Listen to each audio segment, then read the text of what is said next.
Hi, everybody. Welcome to another episode of Road to Lead. We were psyched and excited today to have the CEO of TruEvolution, Gabriel Maldonado. And Gabe, how do you want to be Gabe, addressed? please. Gabe, I'm trying to encourage fine. everyone to call me Gabe. Yeah, I feel so simple these days. Tell me your story, Gabe. How did you Yeah, become the the leader here? CEO. And tell us about your organization. Sure. Well, again, Gabe Maldonado. I am the founder and CEO of TruEvolution.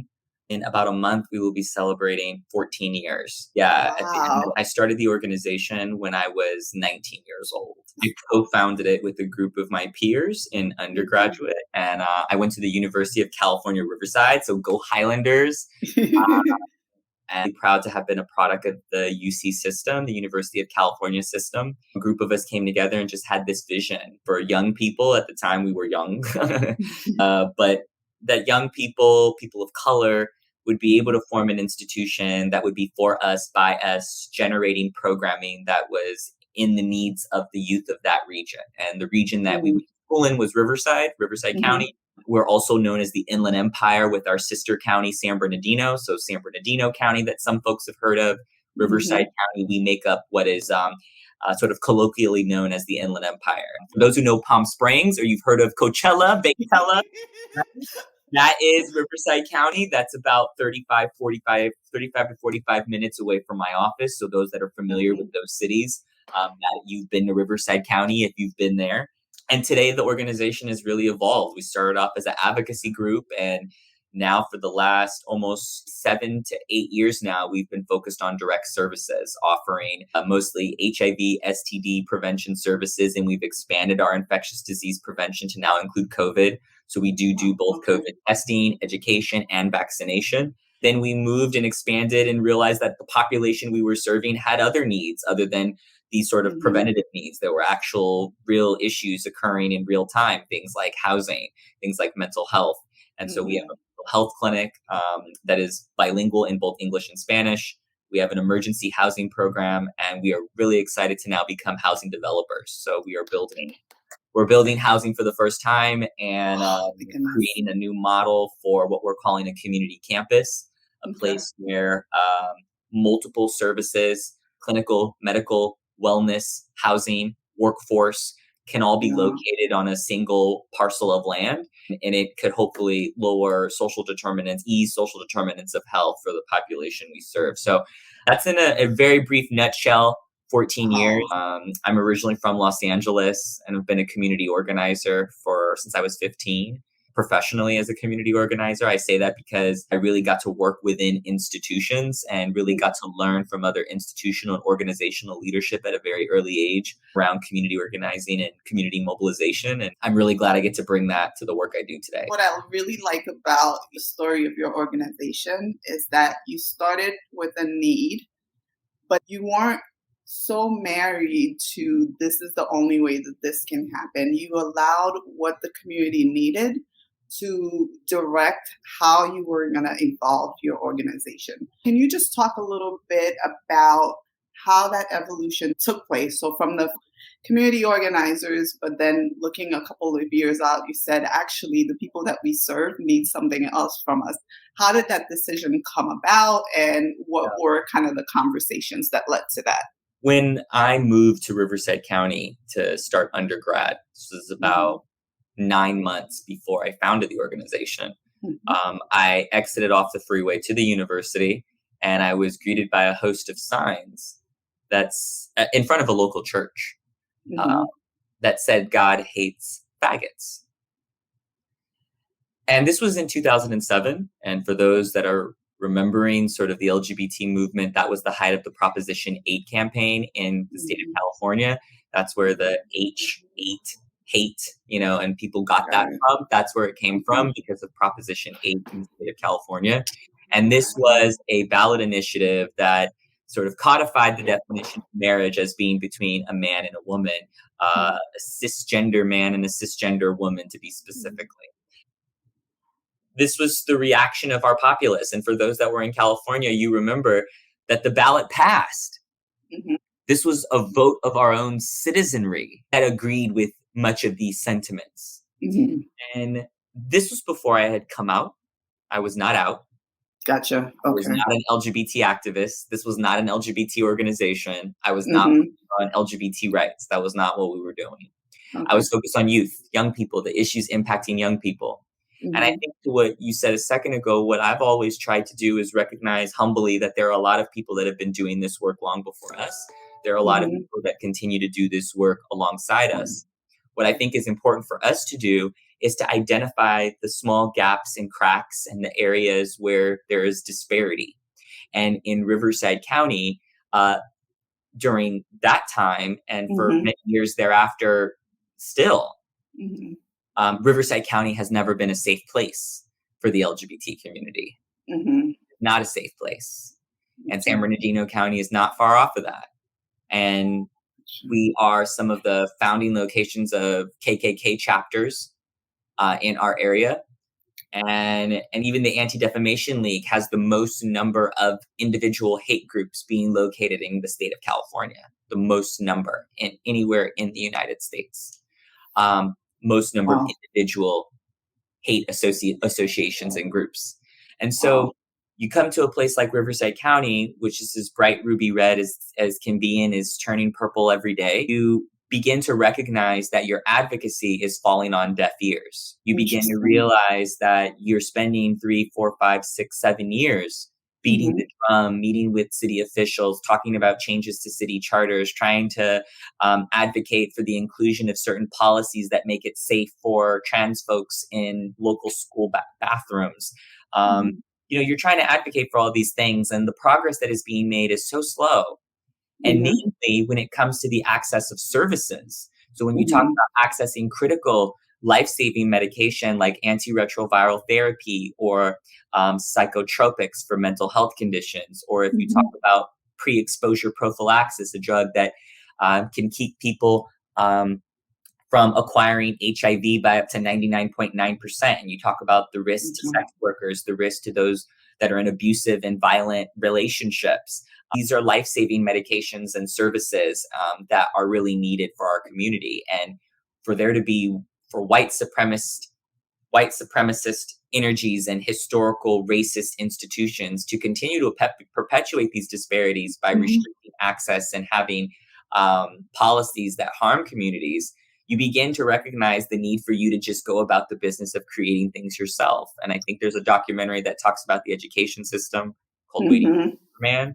Yeah. I saw that documentary and it inspired me when I watched it, and not only because of the education system and the inspiration of the work that are people in the feature, but Mhm. it's this notion that we can't sit and wait forever for a Mhm. Superman, for the Yeah. world to change. And Mhm. so in 2014, we began providing direct services. We said, well, if we can't get institutions to do the services that we think Mhm. are culturally affirming to our communities, Yeah. then we should just go about creating them ourselves.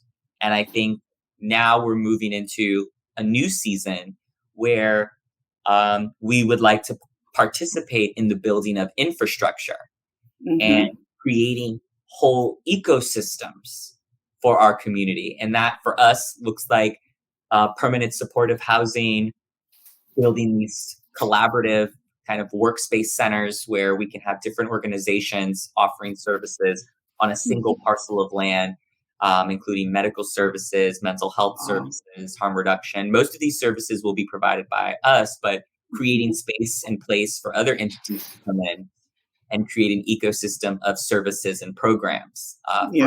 neighborhood. And I think that is where we hope to sort of go. And I guess our name, TruEvolution, sort of It's speaks to how we are. And I think my staff, yeah. because we're made up of a whole bunch of folks of color and young people and queer people and Mhm. heterosexual folks and trans Yeah. folks, non-binary and millennials and Gen Zs, and we even got our over 50 crew. And there's so much wisdom that's brought in, Uh-huh. so much life experience, and it adds to sort of the evolution momentum of how we have evolved over the years. Be living up to your name. And first of all, I am sorry that that had to be your experience to facilitate this new iteration of your organization. Things shouldn't be built out of pain, right? But sometimes Mm. that they are. I'm sorry that you had to go through that, and I'm sorry for the Oh, community that had to go through that. So going back to this idea that what you started with doesn't have to be what you end up with in the space of the nonprofit sector, in the social sector, we need to have our missions and we need to be true to our missions. But then sometimes we are so scared to reimagine what the mission can look like yeah. that we start to do a disservice to the communities that we created ourselves to be able to support. I'm curious to hear from you what kind of pushback, if any, did you get? How did you bring a team together as a leader to say, I know this is what we do today, but imagine what else we could be doing based on everything that we see that we need, the community needs? Well, I am a bit of a gregarious person. I have a very distinct personality, and I know, as you know, He and I, does. you know me, you know what it's me coming out, and both for good and challenging. I think that for me, I have always taken my senior leadership and my directors under my mentorship. And as Mm, CEO, um, I believe that our human capital is our most valuable asset on our balance sheet, our people. And I say that very intentionally using financial terms because I believe that taking care of people is good for business, particularly in the nonprofit sector. I think that woo, there is a fiscal return hmm, of investment yeah, on taking hmm, care of your team. And yeah, I really do strive to take under my wing all of my senior directors, those who are older, those who are hmm, younger, who are in my peer group that are in my senior director class. We are I do a lot to try and bring them together to remember certain key principles like humility, remembering that, hmm, you are brilliant and we want to bring forth your innovation, but let's have a little bit of hubris and recognizing that maybe there's other things to put into the sauce. And I yeah, also try to use a lot of metaphors and creative language to get people to mhm. understand the importance of it. So I'll say things like, look, if you have an idea and I only took 20% of it, it doesn't mean that your idea wasn't valuable. It was I really liked that salt you had, and I was pink salt, and it worked excellent for this. Now we're gonna take that sea bass that you have though, we're gonna put that in the fridge, and we're gonna marinate that with some of Berta's good seasoning sauce, and we're gonna chill for tomorrow. And I talk to them like they laugh, they chuckle. We try to have Uh, humor. That is the kind of mhm. culture that I am trying to Yeah. create. Is one of humor, of laughter, of not taking yourself so seriously, Mhm. but taking the impact and the work and your value of it seriously. And also, really seeing the value of being built. My team Mhm. builds me. I am a young CEO, and there was a Yeah. lot of naivete that I had. There was a lot of inexperience. There was a lot of lack of decisiveness that I had. I questioned Mm. myself a lot in my earlier years. And Yeah. my team, both older, younger, and peer group, all were amazing mirrors and reflection, and it made me stronger. And I recognize that because we are a succeeding organization, and so I try Yeah. to get my directors to see that, like see that what made us successful was this evolutionary energy about us, and they do. My Yeah. directors see that, they believe in that culture, and I think from Mhm. there, what I work with them on is trying to infuse and recreate that culture inside of their individual departments and teams. I can't be everywhere, so Absolutely. if my directorship can be strong, tight, Mhm. humble, knowledgeable, as precise as possible, and we Mhm. all fail. But if we can Mhm. encourage that culture, then that can matriculate down to our rank and file, Yeah. and then hopefully that I think is what gives life to some of the innovation that comes out of the organization's programs and services.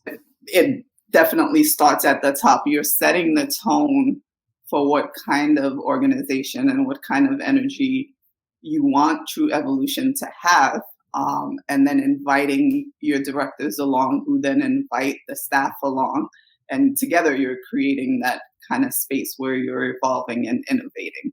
But if The it wasn't coming centrifugal, from you, it's yeah, centrifugal force. Yeah, it's uh like huh, this centrifugal force that as we add more dimensions to the organization, hmm, expanding to new departments, creating new types of programs, adding new directors, adding yeah, whole like divisions that didn't hmm, exist, and new leadership that oversees some of the current directorship, and how do you work that out? Because at hmm, my organization, my much of my directorship, probably around 60%, built the institution with me. You wow. know, I, And I've for retained, 14 years they've been with you.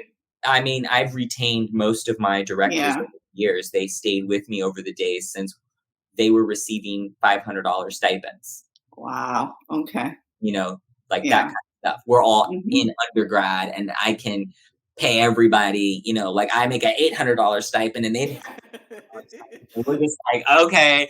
And we're with students doing programming and trying to host things with local high schools and stuff. And Mhm. they were with me then. Today, I think what my entire staff, including the rank and file, agree with is that we are fiercely protective of our Mhm. work culture. Like I Mhm. would say that if you were to ask any True Evolution staff person, particularly my senior team, Mhm. what is most important to them, and they would say it is protecting the organization's culture, and Mhm. that is because everything that we do for the people comes out of that recipe. All of the Whew. creative ideas, the kind of interest Mhm. select, the opportunities we give to people who don't normally get visibility in space, Mhm. the kinds of programming we lead, the risks that we take, the way that we approach each other. And it's not perfect. It's Yeah. not perfect. Things go wrong every day and people bump heads and clash and there's bad energy and bad juju. And sometimes people had a really bad day and brought all that shit into the office. That happens, We that's not, forget that we're working with people and that's we're going not, to happen. we are Yeah. not impervious to that. We're Yeah. not Mhm. impervious to that. But I think the elasticity and the resilience of our culture Mhm. happens because we maintain sort of these core fundamental principles around innovation, around entrepreneurialism, around Mhm. deconstructing silos. What I want to do though, if I can make a pivot, because what I don't Of want this course, to yeah. become is because I don't want that section to become um, we are doing everything so well and other institutions Mm-mm. should be like No. us. Yeah, I No. don't want Yeah. that to be the impression because what makes the nonprofit infrastructure is Mhm. oftentimes where we receive our funding.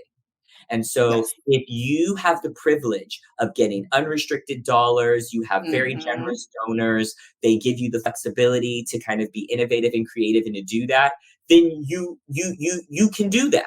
But for the Mhm. organizations that are struggling with fundraising, they are in rural areas that are not prioritized on any major funding stream.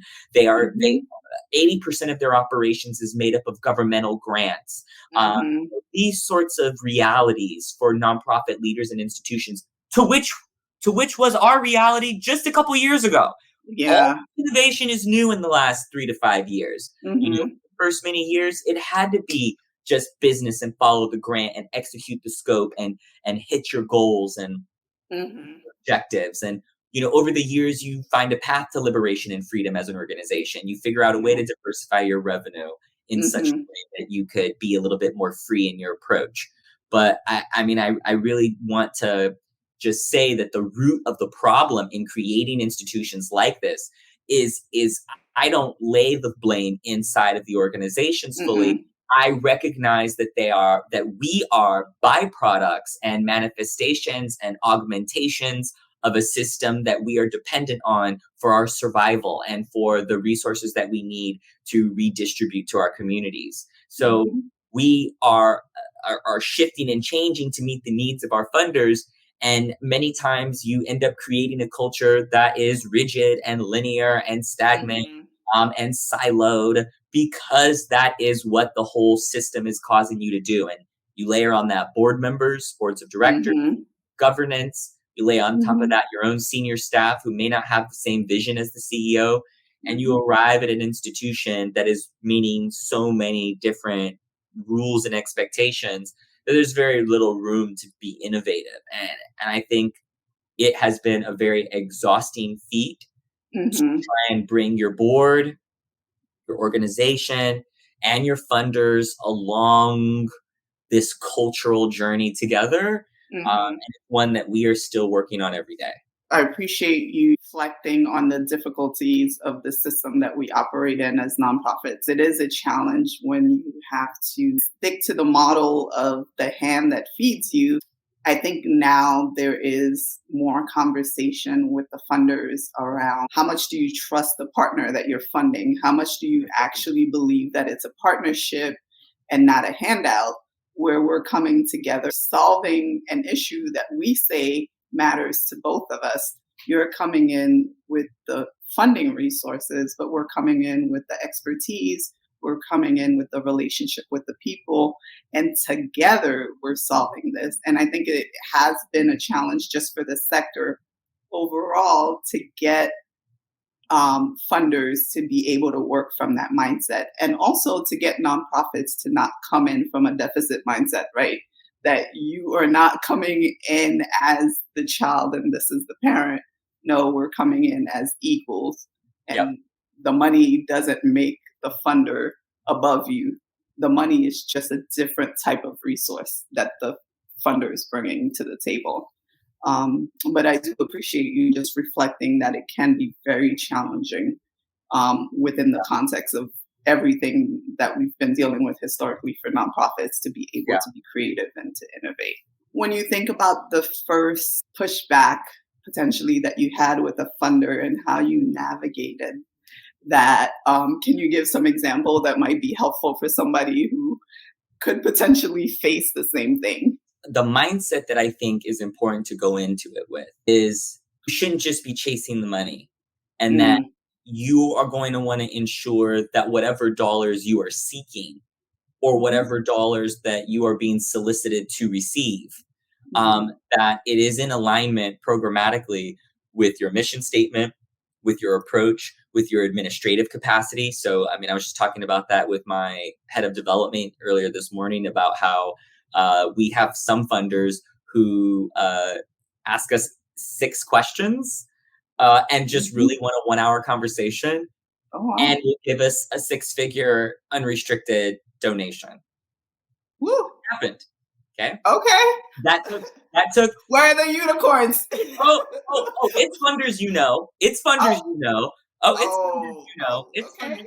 It's funders you all know. It's funders, it's Yeah. popular, well-known funders that a lot of us know. And I'll be honest with you, a big majority of those top line foundations that you hear about, that's how Mhm, they all give. It is not mhm. unique to this one funder that approached us. That is the sector. That is Okay. philanthropy. That Mhm, is philanthropy. That's the big philanthropy. That if you want anything with 6 figures in it, it is mhm. purely the relationship. Yeah, of the Now, relationship, but you have to develop those relationships. yeah, exactly, and Mhm, that's where the privilege comes in. That's mhm, where time is a factor. So I recognize that it is both privilege and time. I had to mhm, employ both. So I had some privilege that I was able to use to build initial relationships and use mhm, it as stepping stones. And then there was also time that took over a decade of time before these relationships did that, because this is the first mhm. time this funder has ever approached us. It's been 15 years. Wow. Wow. Yeah. So I just perspective, Yeah, absolutely. yeah, they called us and it was easy and da da da da, but it's been Yeah. 15 years. Like you've So known what yeah, we've that been was like, doing, you've seen our work. Yeah. you just got to be willing to wait 15 years. I mean, like I'm saying, like you could do it too. You gotta wait a decade. All it takes is the waiting, waiting for Or Godot, I have guess. or have a cousin that knows the head of philanthropy at Facebook. I mean, Let me go ahead and call. Hey, Hakeem, yeah, boo, exactly.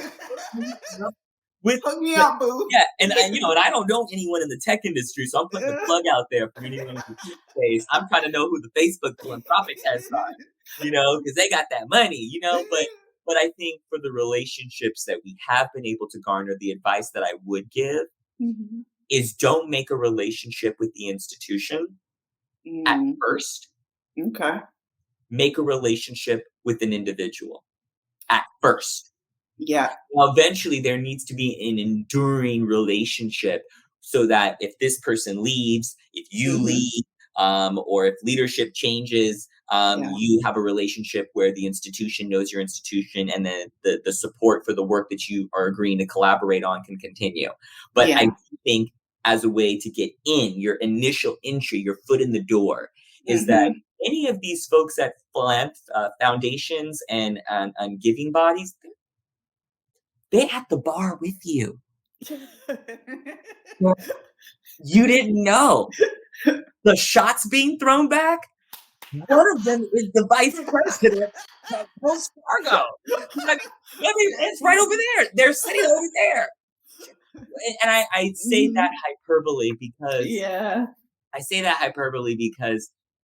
these are people, Yep. just like Mhm. me and you. Yeah. They doing all the same stuff we are. Mhm. And if you can find a human connection with them, Yeah. the institutional stuff, they will walk you through it. Yeah. They will maneuver you.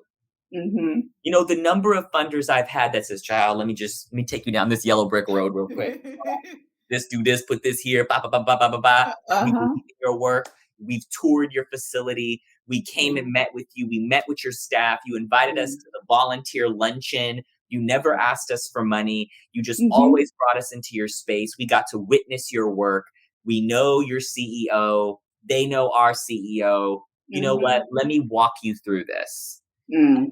And again, 15 years. Okay, 15 perspective. years. Yeah. Keep that context. Perspective, Yep. everybody. Perspective audience is 15. Mhm.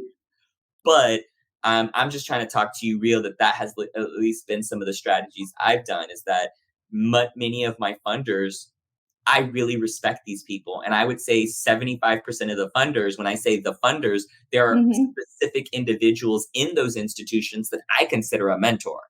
Yeah. Yeah. Like people that I'm taking advice from, people that I'm like, look, I'm not sure about this idea. I'm not sure about this move. I'm not sure about this approach. What do you think? Mhm. Should I do? Where should I Yeah. go? You know, sometimes Mhm. they do have advice. Sometimes they want to connect you with one of their other grantees and say, well, we have Y another grantee who does this well. And I follow up. mhm. I'll say, well, let's go to lunch. Come on, let's go. So Yeah. said to take you out. Let's go. Talk to me. How are you doing housing? This is our Mhm. model. What can you do? And I think when you do that and when you approach people that way and just letting them know that you want them to be a part of the co creative process of shaping Mhm. the organization, there Yeah. is this personal buy in that ends up happening where they feel connected to your work and your mission because you have Mm. brought them along the journey in making them a collaborator in the Yeah. outcome. And I think that personal initial contact is very important. Three things that are really good takeaways here for future formalized leaders. When you think about the idea that you're building a relationship as opposed to I'm getting funding, right? Because if you come Fundamental. in, think that, there's this institution that has all the funding and they've been here for 100 years, and here I'm coming as a new leader being like, hey, take me seriously. That Right. can be intimidating. But if you're Yeah. thinking that, hey, I'm going to build a relationship with Gabe, then it's like, okay, Gabe, the person, um, as a leader, you would have gone through many developing relationships. So it's a skill that you should already have in your wheelhouse. And just learning about somebody, you know, Gabe, are you drinking vodka? Are you drinking? No, Or you you a don't have to whiskey. ask. No. Well, I mean, I've been I have been with funders at Mhm, receptions and banquets and stuff, and mhm, I see them at the bar, and I've done a mhm. so you a whiskey drinker, you a vodka drinker. Just I've done like, that. I have a yeah. funder in particular. I'm thinking of who that was how our relationship started, and he's an excellent mentor to me now. And I was like, "You do whiskey, you do vodka," and he was like, and then he said, "Well, I really do Henny, but they all got that here." I said, Oh, see, "Oh." okay. I was like, oh, shit. And I was like, I totally was like, I see you differently now. Like, I feel, I Professional I saw veneer, the suit right? and, the title and everything. And in that moment, he chuckled and Uh-huh. "Oh, I got my Jordans for the day." And I was like, "Oh." He's like, "I come out of these shoes as soon as I get upstairs." So crazy. And we ended up talking about shoes and sneakers. Uh-huh. I'm a sneakerhead, and Yeah. we talked about Hennessy. That's my favorite drink too. I know I felt so bad. I was like, I didn't want to say that. I was like, I'm gonna say like whiskey or I'm something. gonna be I'm gonna be a little more posh. sophisticated, right? And he said, "No, Yeah. I'm a Hennessy drinker," and I was like, "Oh, me too," And so it ever since then, I did not feel intimidated, and I felt Mhm. very comfortable to come to him both with our successes and our Mhm. challenges and failures. And Yeah. I would not come to him like a child coming to a parent. I would come Yeah. to him like a businessman that figured out the wrong way to make a light bulb. Yeah. That's how I That's would a come to him. perfect. I didn't come to him like a child who made a mistake. I'd say, "So, we tried Mhm. this. It didn't work. It wasn't the right effect. This is how we're gonna Mhm. do it differently. This is how we're making a pivot." And you find that when you approach funders that way, it builds a more casual relationship where they feel comfortable to tell you things, and then you feel Mhm. comfortable to disclose things, and then Yeah. they build the trust for you. And then the trust goes beyond whether you succeed every single time. They believe in Mhm. you. You Yeah. are what they believe in. So even if Mhm. you only hit the mark 80%, they're committed to helping you get the finish the 20. Yeah. They're okay with helping you close the gap, Mhm. on whatever it may be. Maybe you didn't hit your full scope of work, and you tell them what your challenges were with finishing your scope of work. They say, "Okay, you know what? Let's do this. Why don't we give you Mhm. an extension, and then we're gonna do this, and we're gonna do that, and this is what we're gonna Mhm. offer you from technical assistance."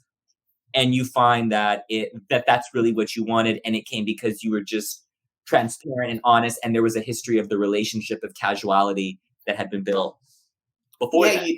you humanized it first. You humanized the person, the relationship, and then not coming in as a child to a parent admitting a mistake, but coming in and we tested this hypothesis.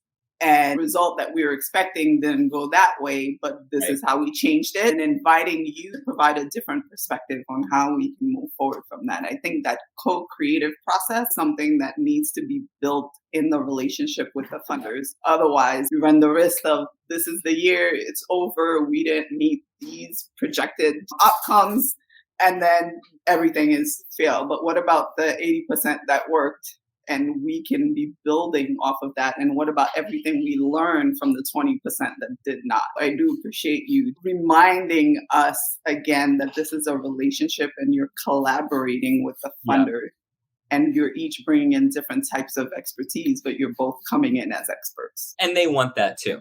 At least I'll say for the good foundations. And I say good as a very reductive word, but it's Mhm. just, the ones that you can work with, the ones that are um, really hitting impact in the communities. Mhm. Those are certainly my funders. Yeah. Yeah, I mean, those are my funders. So I don't have an issue saying that, because Yeah. I, I I don't think we would be here without both my board and our funders. And our funders totally have supported our vision and allow us to lead with our, what we believe is best for our community. And they support that vision. And I, Mhm. very grateful for the years of relationship that it took to build that. But there are some foundations and there are some giving entities that you got to watch out for, and they really are Mhm. in sort of this colonialized approach, and have a very colonizer's mindset about dictating your approach, and Mhm. believing that they know what is better for community. And it's very important that as institutions we have an obligation to accept their funds and to hold institutions accountable that are perpetuating white supremacist and racist ideologies, even if it is by proxy through philanthropic institutions. Just want to take a moment of silence for those who just fainted and heard Gabe said that you have the right and you have the responsibility to turn down the funds that do not align with your mission and turn down the funds where the funders are doing more harm than good. So I know this is a foreign concept in our sector that we would turn away Yeah. money, but as my cousins would say, not all money is good money. Yeah. Well, I mean, so let me argue with myself. I'll argue with Uh-huh. myself Okay. because right now I can say that confidently, and I can say Mm-hmm. that sort of with my chest puffed up a little bit, because I can say no to money, Mm-hmm. right? Yeah. So there's Yep. privilege. So I want to talk about There is. that real quick. I want to talk Yep. about privilege. So I have Mm-hmm. the privilege to be able to say that. It took years. That wasn't the privilege. Let Perspective. people, yeah, perspective. I would say Mm-hmm. 80% was not, our Yeah. success literally has been in the last 4 of the 14 years. 10 Mm-hmm. years was definitely under the state of full strain and stress of what your grassroots nonprofit, particularly led by Mm-hmm. community of color, a person of Yep. color, serving communities of color would experience. What I would say though is you also trade your freedom.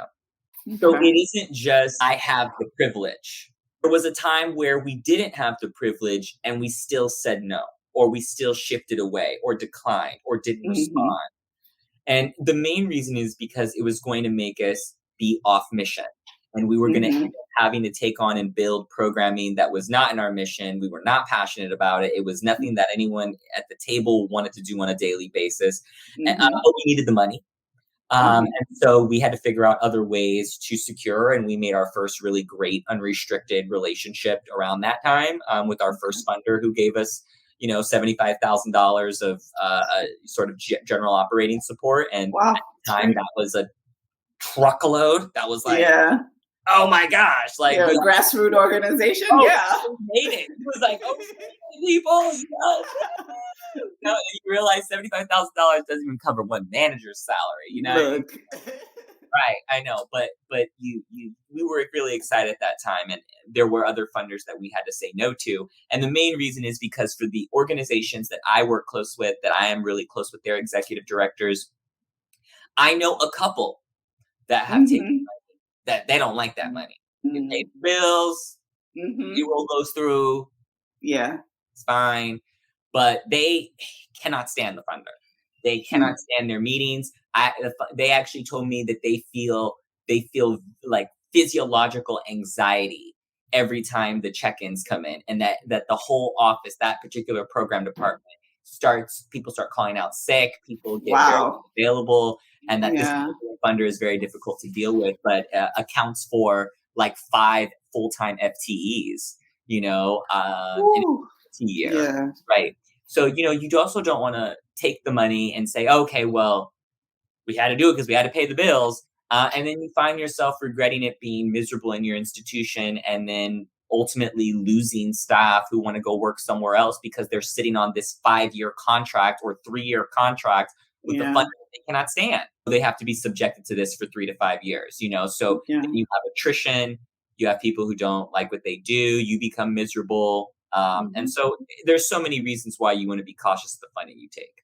Want to be mindful of outside the immediate need of the money, how else will this impact us? And really, you're weighing the benefits of the money with everything else. And sometimes, even that $1 million check, you'll find that just the way that your organization will be negatively impacted, the $1 million can't outweigh that. I will say this: before we secured the funding that we have, which sort of Mhm. increased our organization's revenue by like 2,000% in the last year, that funding is for us to build housing. Now, we are Yeah. building housing using state and federal dollars. And for anyone who's Mhm. familiar with affordable housing or building permanent supportive housing, particular with government or federal dollars, the amount of rules and regulations that are layered on top of it is insane. And Mhm. I now work a base average of 12 hours to 16 hours a day. That is a daily base average, 12 to 16 Yeah. hours. Today is a 12-hour day with 12 hours worth of things on the calendar from 7 a.m. to 7 p.m. There are 12 hours worth of things with no more than a 45-minute break in between. Oh So, my goodness. yeah, no lie, no exaggeration. And that is daily. That isn't just today. That isn't today's. Hmm. That is Yeah. around 4 to 5 days a week. And so what happened is an institution being of our capacity now has to grow astronomically. And we've been hiring and onboarding and getting departments and creating departments. but it Yeah. was a trade-off. And I Mhm. had to be aware that my own personal self-care. And so if we're talking to other institutional leaders or other executive Mhm. directors, founders, CEOs, Mhm. heads of their orgs on your podcast, I would really, tell them to be mindful of Mhm. what the injection of revenue does to you as an individual leader, your Interesting. self-care, Yeah. your time. And so while, some people say, oh, wow, I want to get a $10 million grant. I want to have the 5 million. I mean, now that I'm here, I'm like, baby, you got 5 years in me. I'm not lying. I'm not Pass lying. out. Yeah. Oh yeah, yeah. No, I mean, I've already I'm like about. I think I got 5 years in me, maybe Yeah. 6.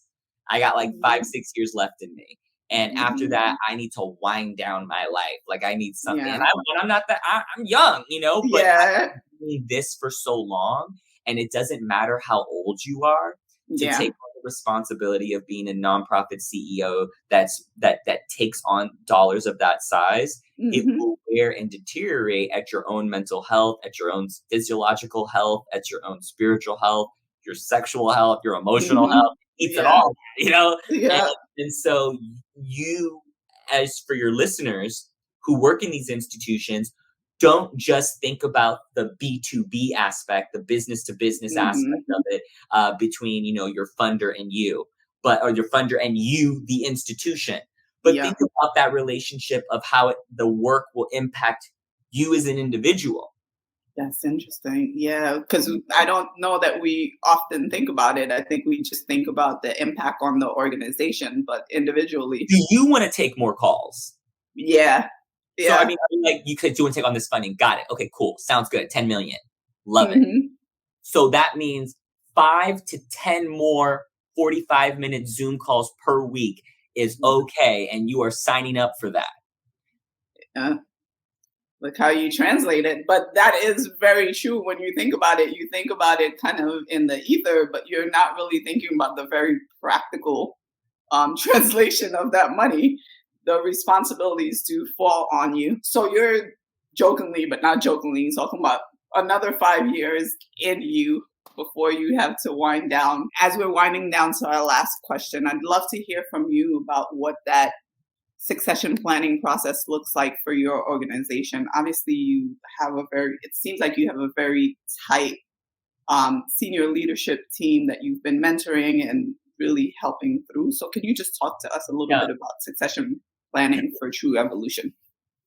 First and foremost, I think as a founder, it was really important that I give my board the power to be the board. And a Mm. lot of founders, quietly behind the cigar in the cigar room, behind scenes, founders when I Hmm. talk to other founders, we sit together and we're like, how are we trying to give these boards? How much? So they can fire us now. Hello Now. happens every day. Every day happens every Yeah. day. People get kicked out of their own orgs that they built with their bones. And I think at one point though, I did realize that I would not be able to succeed from the institution if the board was not a fully healthy, functioning body that had oversights and all of its powers of governance, as is their fiduciary responsibility. So over Mhm. the last 2 to 3 years, particularly, we've been amplifying our governance incredibly. We have an amazingly strong board. We have a fabulous chair, Dr. Brandon Brown from the UCR School of Medicine, who has been the captain of the ship and a Okay. fabulous board chair. I have a great executive committee. We have more committees that are now forming to oversee various aspects of the growing institution. So I'd say Yeah. first and foremost, having a strong governance, having Yeah. strong board, having a very, very robust set of bylaws that are reviewed annually by an attorney and redesigned and retooled and enhanced and whatever needs to be done on a periodic basis. Don't come back Hmm. in 5 years and it's the same bylaws from 10 years ago. So Ah. constantly be revisiting it, because Yeah. that document is going to be an important tool for your succession and transition.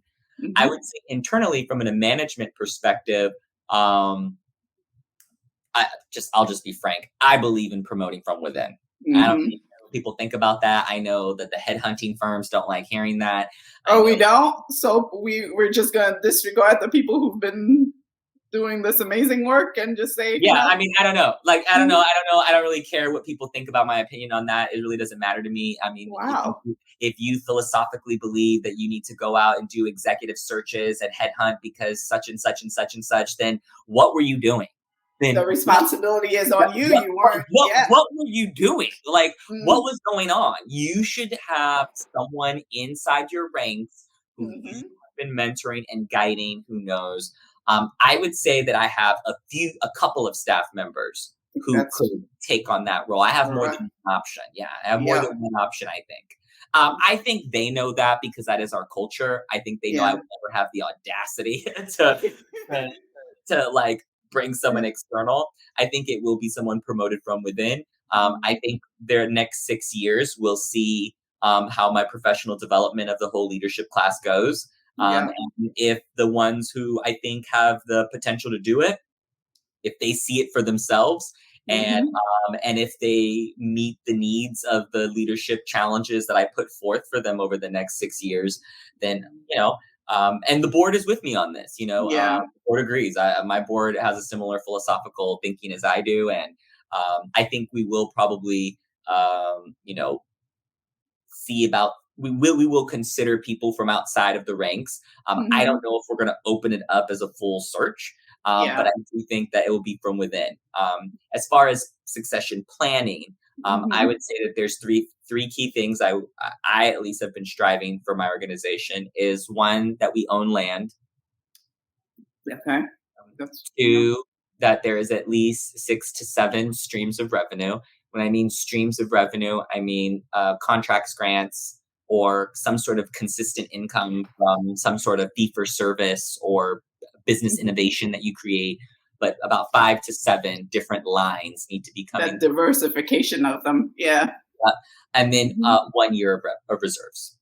Of reserves. Wow. Oh, fantastic. And that's your goal over the next 5 years to be able to 6 to 7. Yeah, I have mean, six to seven. this Yeah. is a 10-year strategy. So we've been doing this Mhm. strategy for the last 4 years. So again, perspective. Mhm. I don't want Yeah. people to think, oh wow, that just sounds nifty. Oh well, 1 year No. reserves, woo, woo. Like There's been I would, planning and no, no, strategy I would involved. scoff and roll my eyes and like be like, okay, Mhm. all right, I would too. Mhm. Yeah. But I'm saying that because this is really what we realize we have to do is that Mhm. we need to set a 10-year plan. So this has been a Yeah.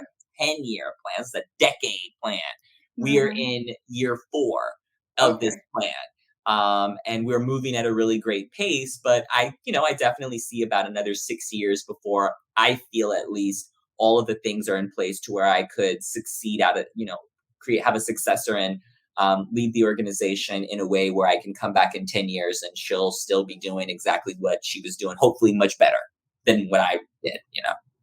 Absolutely. And setting that person up for success is not only about them, but it's also about the longevity of the organization, right? And ultimately the people that you're serving. You're not just planning to leave, but how are you planning to leave the organization in a healthy way so that the person who comes in doesn't come in crisis? Should come in. I honestly, I truly want my Hmm. successor to come in like butter. But, And I want them baby. to come in like butter. Yeah, the spreadable butter over hot toast, where it All just right. spreads, right? I That, know. that's how I want my successor to come in, and I would even stay on as a consultant for a year. Hmm. That would be part of the transition. Is I would stay as a year and you know continue to advise and mentor and guide and be in meetings and also to transition the relationship with the funders, because many of the funders have That's a good personal one. built relationships with me. And Hmm. so I am currently now working on my funders to get them to have closer relationships with many of my directors. So each of the program directors have personal relationships with the funders. And so I think that's also an important part of succession, is transitioning the funder relationship as well. Welcome to New York City. This is New York City background noise for you. Yes, I So, love it. I love it. I'm in um, LA, so you'll hear dumpster trucks. oh, dumpster trucks. Yeah, Oh. that's our thing. I want to quickly pick up on something that you said. You're not hoarding the relationships with the funders. Even now, you're starting to make those introductions and get them to connect and to develop their own relationship. And I think that is a very key part of setting somebody else up for success, is those relationships that they don't have to start developing from scratch after you've left, and now they have to figure out, who do I know, when can I get to know them. So thank you for saying that as well. Yeah, they need Awesome. Thank you so much. Your 14-hour, 16-hour work days, you made the time to impart your knowledge on this road to becoming formalized leaders. And you have dropped so many gems, and I can't even thank you enough for your time. How can we support you? How can we support TruEvolution? Connect with you? Please let us know. Yeah, so I would advise everyone to first and foremost check out our website. It's truevolution.org, and I'll spell it for everyone. It's TrueEvolution.org.